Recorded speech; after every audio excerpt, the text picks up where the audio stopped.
You're scrolling before dawn, and boom, hear this. A respected 36-year-old pediatrician traveling thousands of miles with her 4-year-old daughter to a vacation rental in Florida.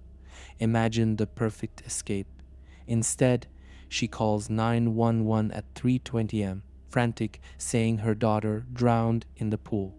A beautiful little girl floating in the deep end. Paramedics rush in. CPR begins, but when the body arrives at the hospital, no water in her lungs, no dinner in her stomach, and bruises around her mouth. An autopsy concludes smothering, not drowning. She was dead before ever touching the water. So ask yourself, did a loving doctor save her child or stage a crime scene in a desperate cover-up? That's what we'll unravel. Stay tuned.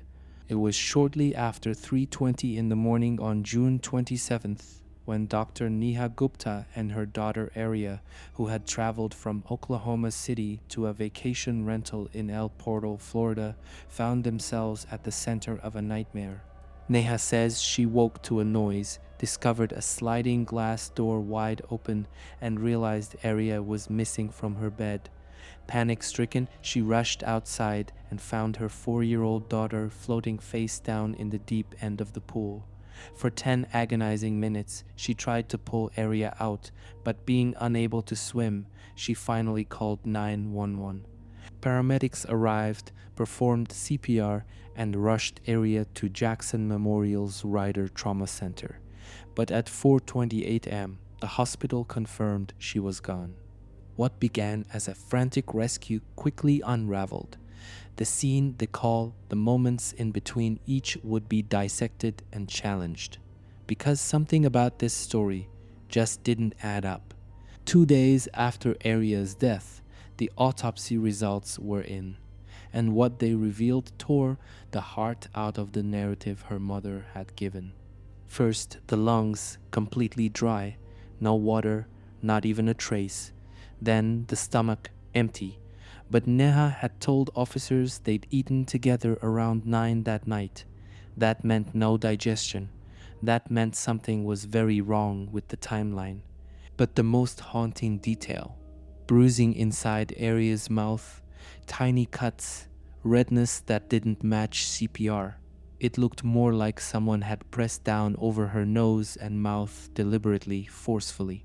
The medical examiner's conclusion was clear. This child didn't drown. She had been smothered. The pool wasn't the crime scene. It was the cover-up. Behind every lie, there's a trail. And in Neha Gupta's case, that trail was digital.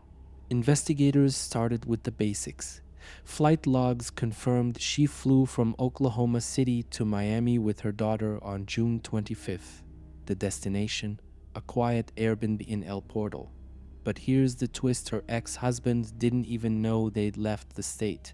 No shared plan, no notice, just gone. Then came the timeline. Neha said they had dinner around 9, went to bed, and she woke just after 3 in the morning to find Arya missing. She claimed the patio door was open, and moments later, she found her daughter floating in the pool. But the evidence didn't match. There was no sign of forced entry, no alert from the door system, and Arya's stomach, empty, meaning either there was no dinner or it happened far earlier than Neha claimed. The call to 911 was placed at exactly 3:22, but if she spent 10 minutes trying to pull Arya from the water first, that meant something was off. The math didn't work. The timeline cracked. The digital trail, silent, cold, and factual, told a different story. A story where the mother's version of events slowly began to fall apart. Dr. Neha Gupta was not just a mother. She was a pediatrician, an assistant professor, a woman trusted with the lives of children every single day. 36 years old, highly educated, respected in her field, the kind of person you'd never suspect. But behind the white coat was a storm. By the end of May, Neha had been suspended from patient care at Oklahoma Children's Hospital. Internal sources say she was under review, with termination on the table. No official charges, but enough chaos to throw her professional life into freefall. At home, it wasn't any better. She was in the middle of a bitter custody battle with her ex-husband. Divorce finalized just last year, but the wounds were still fresh. Court records show tension, disputes, and financial pressure, including a demand that Neha pay nearly $80,000 in legal fees. She had even filed a protective order, accusing her ex of abuse, then quietly withdrew it. Friends say she was unraveling, isolated, sleep-deprived, consumed with the fear of losing her daughter. What happens when someone used to saving others can't even save themselves? That's the question that hovers over this entire case. On July 1st, Dr. Neha Gupta's carefully maintained image came crashing down. After returning to Oklahoma alone, she was quietly staying in the suburb of Edmond. But law enforcement wasn't done.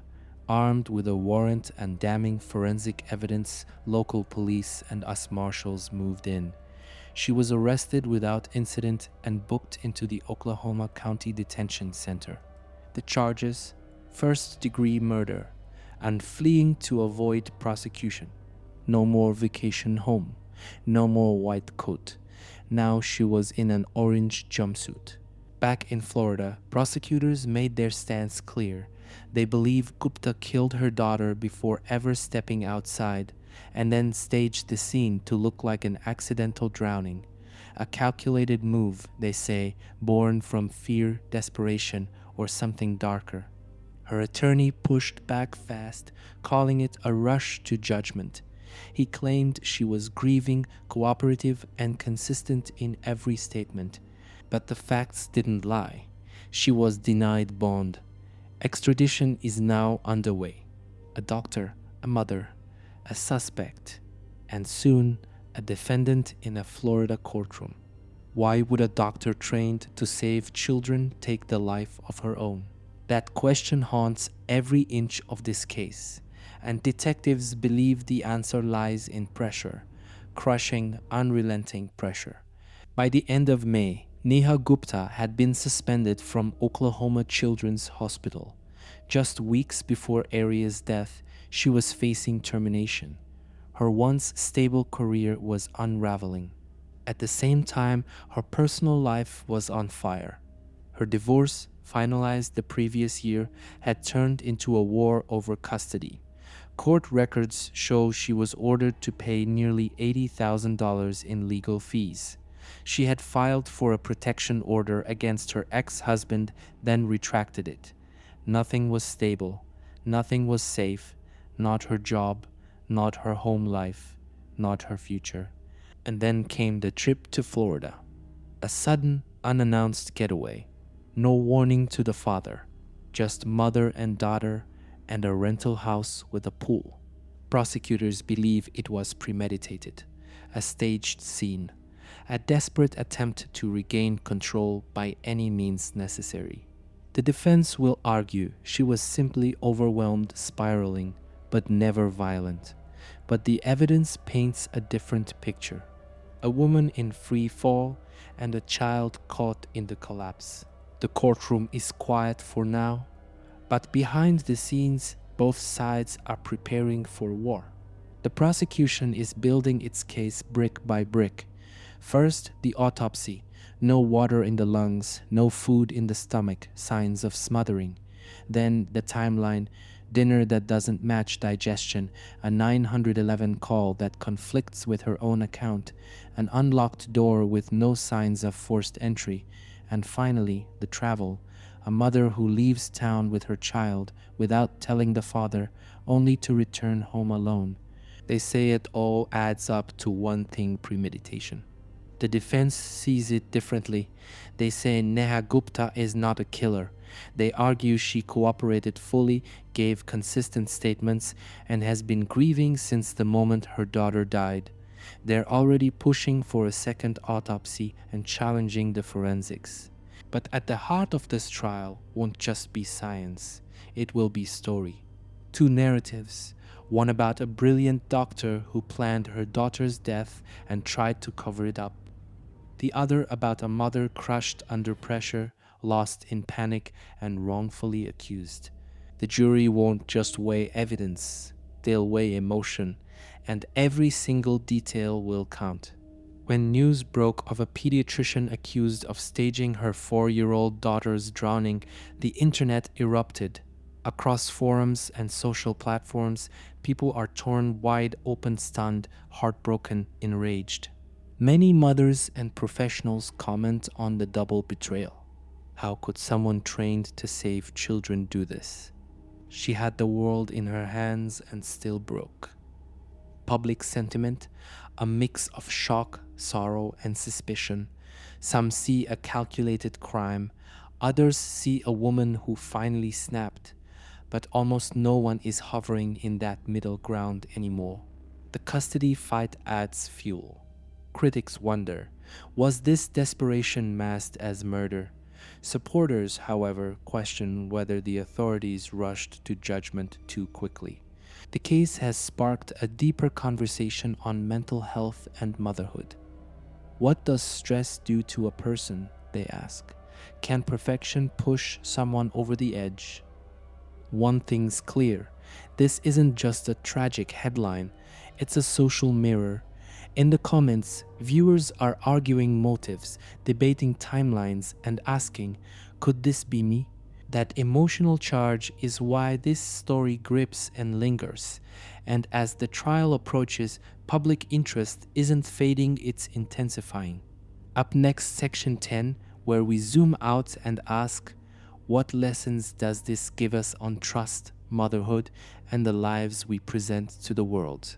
In every photo, Neha Gupta looks calm, polished, in control. A doctor, a mother, a woman who had it all. But now, the question echoing through courtrooms, newsrooms, and living rooms is simple. Was it all just a mask? The story of Aria's death is no longer just a criminal case. It's a collision of identity, expectation, and collapse. A woman trained to heal accused of harming her own child. A life that appeared picture perfect unraveled in the quiet hours before dawn. This case forces us to ask the hard questions. Can high achievement hide deep cracks? What happens when control becomes obsession? And how far will someone go to avoid appearing like they've failed? No matter what verdict the courtroom delivers, this story already left a scar on those who trusted Neha, on a grieving father, on the public who now watches every smiling photo with suspicion. Aria's life ended before it ever truly began, and now what remains is not just the loss of a child, but the haunting question of how far a human being can fall behind the veil of perfection. If this story made you stop and think, don't scroll away, what do you believe happened that night in Florida? What do you believe happened that night in Florida? Was this a crime staged by design, or the final snap of a mother under pressure? Drop your thoughts in the comments. Let's talk about it. And if you're drawn to the truth behind the headlines, subscribe. There are always more stories to uncover here on Crime Pulse Stories.